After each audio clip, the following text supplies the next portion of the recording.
Rosalind McMahon didn't belong in the corner of Terminal C with her wrists zip-tied behind her back, and everyone knew at the moment they looked at her. Not with that luxury carry-on, not in that tailored blazer, not with the kind of stillness that comes from never having to run from anything in your life. That calm? It wasn't arrogant sight, was earned. And it drove Officer Renshaw mad.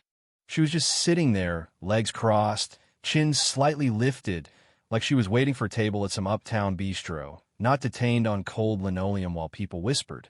Her curls still framed her face, perfect lino-smudged makeup. No signs of distress. She didn't cry. She didn't plead.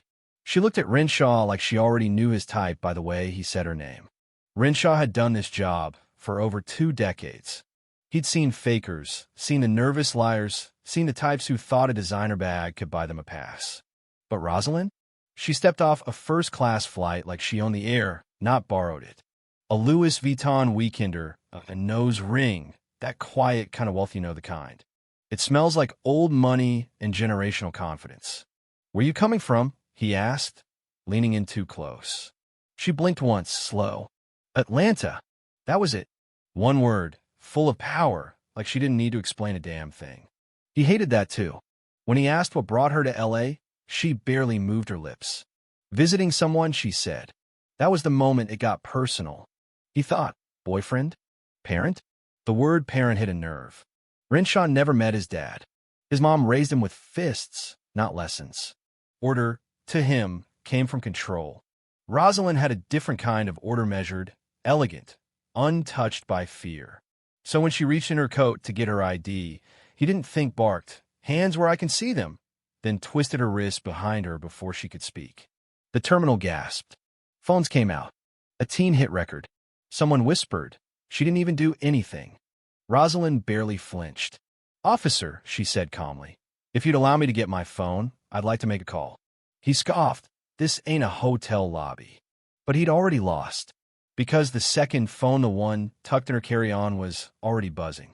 Outside, a sleek private jet bearing the McMahon insignia touched down on the tarmac. Her father had arrived.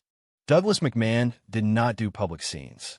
The man rarely left Palm Springs unless the world was either on fire or threatening someone he loved. This was both. Inside, Rosalind closed her eyes. Not in fear, just exhaustion. Because this wasn't new. Pulled over at 19 for fitting the description.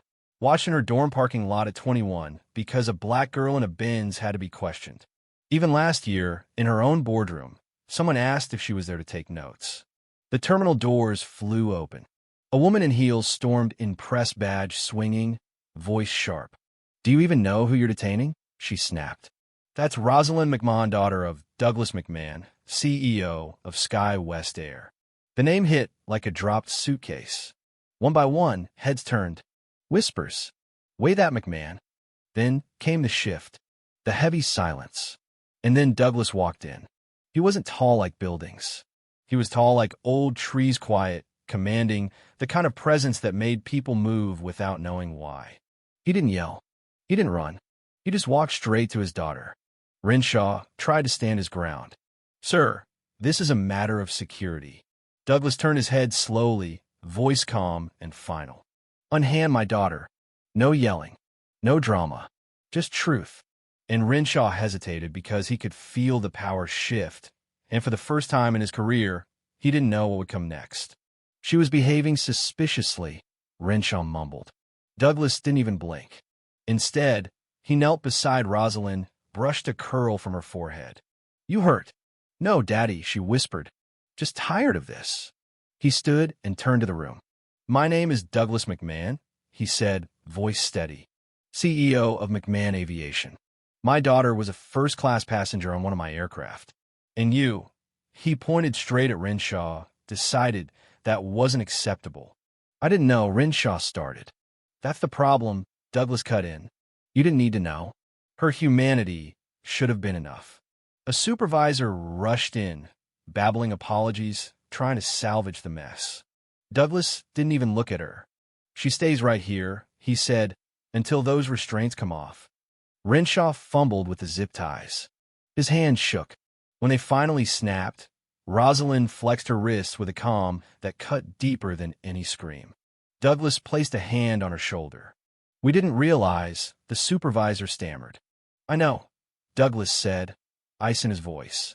"You never do." A voice finally broke through the static. "Officer Renshaw will be placed on administrative leave pending investigation." Douglas offered a smile that was colder than any punishment. "No, he'll resign." "That's a process, sir." "Then start the process. Or explain to the press how the daughter of your largest shareholder was assaulted at your gate." Renshaw stood, there nothing left in his hands but the useless cuffs. Rosalind rose. She didn't scream. She didn't gloat. She just looked at him, really looked in, then walked away like the floor belonged to her. Outside, a black SUV waited. She and Douglas slipped inside. No word for a while. Just quiet. Finally, Douglas said, "They'll spin it. Say it was a misunderstanding." Rosalind watched the planes take off, her voice barely above a whisper. "They always do." He closed his eyes longer than a blink, grieving a world that still hadn't changed. "You don't have to do anything," he said. "We'll settle. Quietly. Let me carry this." "No," she replied. "Not this time." Back at headquarters, she watched the viral footage play across a screen. A moment of arrest, the crowd's shock. Her own eyes, locked on the officer, unflinching. "You'll be the face of this now," Douglas said. "I know," she answered. He slid a folder to her evidence, complaints, all pointing to one thing. This wasn't an accident. Renshaw wasn't a bad apple. He was a rotted branch on a tree nobody ever tried to prune. "How long have I known?" she asked. Douglas didn't answer. He didn't have to. "I'll hold a press conference," she said. "Not just for me. For everyone who doesn't have a father with a private jet to come save them." Douglas nodded. "You always were your mother's daughter." The next morning, she stood on a stage with nothing but a mic and her truth. Cameras clicked. Signs waved. "We see you. Enough is enough." "My name is Rosalind McMahon," she said. The cheers were deafening. "A week ago, I was zip-tied in an airport for daring to look like me while flying like I belong. Some say this is new. It's not. It's old. It's baked into every random check, every extra glance, every silence when something wrong happens and nobody speaks." The crowd leaned in, breath held. "But old stories," she said, "can be rewritten." And she did. Right there. With every word. For the girl in the back. For the boy holding the sign that said, "I believe you." For the ones who didn't survive to tell their stories. "We are not asking for permission," she said. "We're claiming what was already ours, respect." And from the edge of the crowd, Renshaw watched, unemployed, disgraced, swallowed by a movement he couldn't stop. He thought about shouting. But when he saw the crowd, mothers, fathers, kids with fists raised, knew. He was done. Rosalind's final words echoed across the plaza. "We are not the problem. We are the future." Later, as the sun dipped low, Douglas joined her on the steps, handing her water, no words needed. "You did good, baby girl," he said. She smiled. "We did good." And as the cameras packed up and the lights faded, the story kept going. In every heart she lit on fire, in every voice that refused to be silent again. Now, it's your turn. What side of history are you on? Drop a comment below. Let the world know what justice really looks like.